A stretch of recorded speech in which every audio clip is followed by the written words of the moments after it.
안녕하세요, 이노규입니다. 오늘은 유튜브 22번 영상입니다. 자, 지난 시간에 이어서 첩보의 수집 단계입니다. 요수 생배 중에 요구 단계는 했죠? 수집 단계입니다. 자, 여기서는 수집의 방법, 첩보를 어떻게 수집할 것인가, 수집의 원칙 또는 첩보 수집의 우선순위 선정 시의 고려사항, 그 다음에 첩보 수집의 소순환 과정 순으로 살펴보겠습니다. 자, 첩보 수집 방법은 공개 수집이 있고 비공개 수집이 있어요. 공개 수집은 뉴스나 간행물 이런 것 같이 공개된 자료를 통해 수집하는 것입니다. 수집 비용은 적게 들고 객관성이 높은 장점이 있습니다. 쉽게 말하면 출처가 공개된 것이죠. 출처가 공개된 것이 이 공개 수집입니다. 비공개 수집은 비밀 공작 요원을 통해서, 비밀 공작 방법을 통해서 하거나 첩보원 또는 망원이라는 말을 쓰는데 첩보원 또는 망원을 통해서 수집하는 것입니다. 이 사람이 누굽니까? 제1차 세계대전 때 유명한 독일의 여자 첩보원 마탈입니다. 많은 군사 요원들과 쫓아가면서 정보를 많이 빼냈다고 그러죠. 이게 망원 또는 첩보원입니다. 자, 그래서 이 비공개 수집은 예산이 많이 소요되고 합법성이 문제가 됩니다. 자, 돈이 많이 들고 합법성이 문제된다. 이거는 비용은 적게 드는데 객관성이 높다. 그래서 출처가 공개된 거, 출처가 공개되지 않은 거. 자, 그 출처가 공개된 것이 한 80% 되고 공개되지 않은 첩보 수집이 한 20% 정도 보통 된다고 합니다. 자, 공개 수집과 비공개 수집이 있다. 그렇다고 해서 비공개적으로 수집한 것이 공개 수집방보다 어떤 출처의 신빙성이 낮다. 그건 절대 아니에요. 어떤 경우는 공개 수집된 것이 신뢰성이 높고 어떤 경우는 비공개로 수집한 것이 신뢰성이 높을 수도 있습니다. 자, 수집의 원칙입니다. 자, 6가지 원칙이 나와 있죠. 유용성 또는 고유용성입니다. 사용자의 임무 수행에 도움이 되는 가치 있는 정보, 사용자한테 정말 유용한 정보, 그 정보가 가장 필요한 것이죠. 가장 필요한 정보입니다. 그 다음에 두 번째는 중요도가 높은 첩보부터 수집합니다. 수집할 때. 자, 사용자한테 가장 필요한 정보 유용성 1번. 그 다음에 중요한 정보 2번. 자, 유용하고 중요하더라도 수집 가능성이 있어야 됩니다. 수집이 불가능한 첩보라면 그것은 뭐 그런 건 하더라도 소용이 없죠. 자, 출처가 믿을 만해야 됩니다. 첩보원들은 말이죠. 첩보원들은 정보를 수집하지만 상대국에서는 역정보 돌리죠. 허위 정보도 많이 있습니다. 요새 가짜 뉴스 있듯이. 그래서 출처가 믿을 만한 것에 대한 평가가 이루어져야 됩니다. 믿을 만하지 않다면 그 첩보를 믿으면 안 되죠. 보고서 만들면 안 됩니다. 그 다음에 참신성은 이제까지 알려지지 않은 첩보부터 수집하는 것, 새로운 내용부터 수집하라. 참신성입니다. 그 다음에 수집할 때 비용이 적게 들어야 되죠. 즉 경제성입니다. 쉽게 말해 이 전체를 아우른다면 요즘 말로 하면 가성비가 높은 순서대로 수집하는 게 좋다. 그렇죠? 중요한 것은 유용성, 고유용성, 중요성, 요 두 가지 알아두시고요. 자, 첩보 수집의 소순환 과정입니다. 자, 첩보는 자료를 획득해서 정보 생산기관에 전달하는 과정이라고 그랬죠? 전달하기 위해서는 먼저 수집 계획을 수립해야 되겠죠. 수집 계획을 수립하고 첩보 출처를 개척해야 됩니다. 출처, 공식 출처, 비공식 출처 있죠. 예를 들어 비공식 출처라면 망원 또는 첩보원을 만들어야 됩니다. 유능한 첩보원을 많이 둔다면 여러분 훌륭한 첩보를 받을 수 있습니다. 만들어낼 수 있습니다. 그래서 유급 첩보원이 있고 무급 첩보원이 있는데 어쨌든 유급이든 무급이든 많이 만들어낼 수 있다면 훌륭한 첩보를 생산할 수 있는 거죠. 그래서 첩보를 획득하게 되고 그 첩보를 필요한 기관에 전달하는 거죠. 자, 개출 획전. 첩보 수집의 소순환 과정은 개출 획전입니다. 개출 획전 확실히 암기해 두시고요. 소순환 과정은 개출 획전입니다. 출처의 개척이 두 번째 나옵니다. 자, 생산 단계입니다. 첩보를 정보로 산출하는 과정이죠. 자, 이게 첩보를 정보로 만들려면 굉장히 정보는 정확하고 완전한 지식이기 때문에 굉장히 어렵습니다. 완전하게 만들기 어렵습니다. 정확하게 만들기 어렵습니다. 그래서 굉장히 고도로 어려운 작업이기 때문에 학문적 성격이 가장 많이 요구된다고 학자들은 말합니다. 자, 알아두시고요. 그 다음에 이 정보를 생산하는 과정 또는 절차는 이렇습니다. 선택, 기록, 평가, 분석, 종합해서. 자, 이거 시험에 나온 적이 없습니다만 요것도 해둬야 됩니다. 이 6가지 단계를 거쳐서 정보 보고서가 만들어진다. 6가지 단계를 거쳐서 보고서가 만들어집니다. 자, 그리고 이 보고서가 만들어지기 전까지는 이 위조절차를 거쳐서 생산한 첩보는 가치와 적격성에 따라서 또 6가지로 분류돼요. 6단계 절차를 거치고 또 만들어지게 되면 6가지로 분류됩니다. 그까지 알아보겠습니다. 자, 선택기록 평가 분석 종합 해석이죠. 선기평 분종회입니다. 선기평 분종회. 자, 선택은 수집한 첩보 중에서 고르는 겁니다. 긴급하고 유용한 것, 유용하고 긴급하지 않는 것, 중요한 것들 위주로 먼저 고르는 겁니다.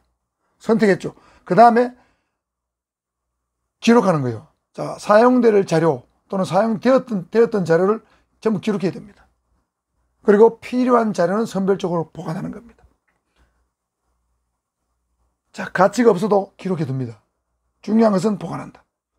그 다음에 그 첩보에 대해서 출처나 내용에 대해서 믿을 만한가 안 한가, 신뢰할 만한가, 타당성이 있는가 없는가, 이거에 대해서 판정하는 과정이 평가 과정입니다. 이게 거치게 되면 유사한 것과 관계 있는 것끼리 다시 분류합니다. 유사한 걸 다시 묶죠. 관계 있는 걸 다시 묶습니다. 그럼 유사한 걸 다시 묶다 보면 다시 또 완전한 정보에 가까워지죠. 그걸 하나의 통일체로 만드는 것이 바로 종합입니다. 부분 집합을 전체 집합으로 만드는 과정, 이게 종합입니다. 여러분, 종합운동장이라고 그러잖아요. 거기 다양한 요소도 있잖아요. 관중석도 있고, 운동선수 활동하는 공간도 있고, 경비하는 곳도 있고, CCTV실도 있고, 그렇죠. 종합운동장에 그런 모든 것이 있는 하나의 통일체로 있죠. 그래서 스포츠 컴플렉스라고 그러잖아요. 종합운동장을. 컴플렉스입니다. 컴플렉스를 만든 작업이 종합과정입니다.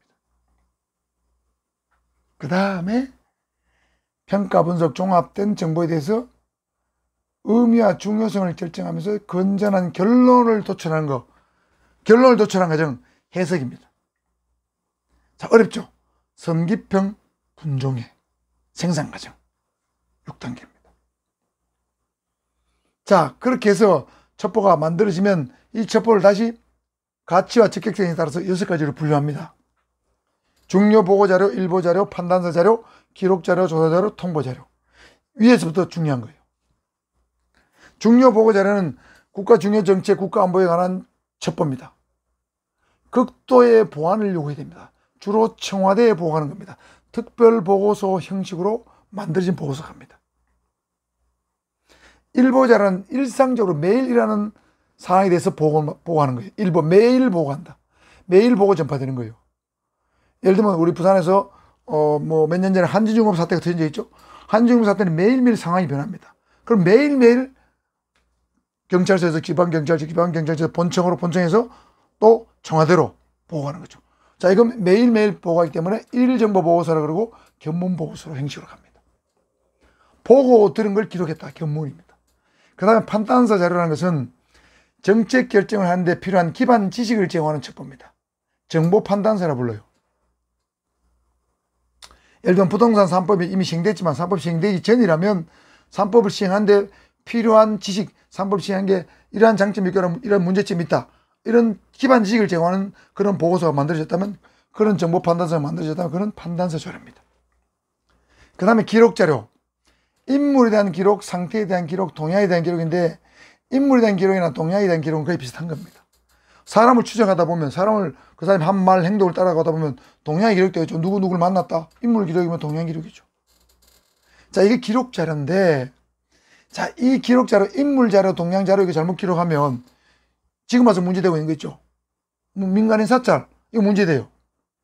분명히 이런 걸 기록하게 돼 있는데, 정보를 수집하게 돼 있는데, 이게 이제 법적 근거가 애매하다 보니까 사람에 대한 정보를 수집하다 보면 이게 민간인 사찰에 대해서 범죄가 되는 수도 있어서 문제가 됐습니다.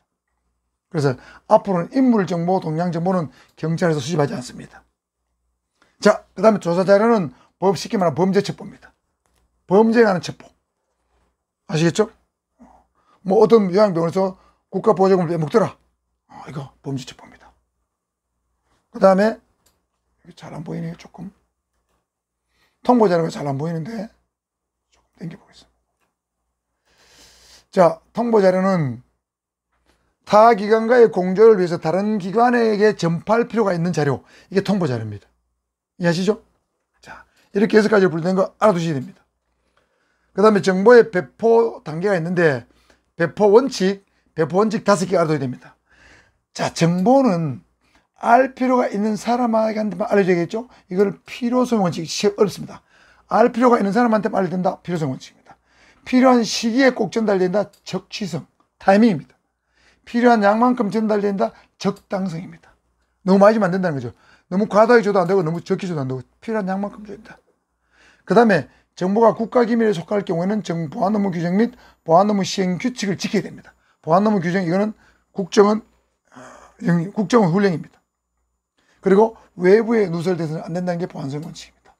계속성 원칙은 예를 들면 한진중공업 사태에 대해서 정보를 생산했으면 경찰에서 그걸 노동부에 줬다 그러면 노동부에 그 상황이 끝날 때까지는 계속 줘야 되죠. 이런 것들을, 새로운 정보를 계속 그 기간에 줘야 되는 원칙, 이것을 계속성 원칙이라고 부릅니다. 자, 필요성, 적당성 원칙 특별히 더 암기를 잘 해주시고요.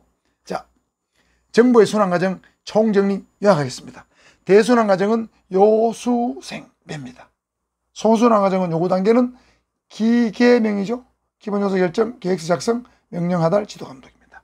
첩보 수립 단계는 개출, 획전, 첩보 수립 계획 수립, 정보 출처 개척, 첩보 획득, 첩보 전달입니다. 생산 단계는 선기평, 분종해 하고 나면 보고서가 만들어지는 거예요. 그래서 대순환과 소순환의 전체 틀을 이해하시고 세부 내용까지도 이해하시고 거기에 따라 어떤 첩보의 분류 6가지 이런 것도 같이 정확히 알아야 되기 때문에 굉장히 이 부분이 어렵습니다. 이제 이런 부분까지도 시험의 경우에서 나오고 있기 때문에 사실 이 강의를 안 하고 싶지만 시험이 나오기 때문에 할 수 없이 제가 했습니다. 잘 이해하시고 암기하시기 바랍니다. 이상입니다.